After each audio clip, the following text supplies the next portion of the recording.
அருளும் ஆவியும், ஆலோசனை பலனை அருளும் ஆவியும், அறிவையும் கர்த்தருக்கு பயப்படுகிற பயத்தையும் அருளும் ஆவியும் ஆகிய கர்த்தருடைய ஆவியானவர் என்மேல் தங்கியிருப்பார்.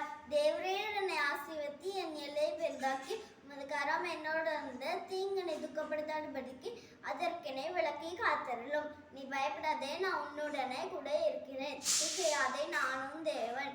நான் உன்னை பலப்படுத்தி உனக்கு சகாயம் செய்வேன். என் நீதியின் வலது கரத்தினால் உன்னை தாங்குவேன். அன்றியும் அவர் தீர்மானத்தின்படி அழைக்கப்பட்டவர்களாய் தேவனிடத்தில் அன்பு கூறுவர்களுக்கு சகா நன்மைக்கு ஏதுவாக நடக்கிறதென்று அறிந்திருக்கிறோம்.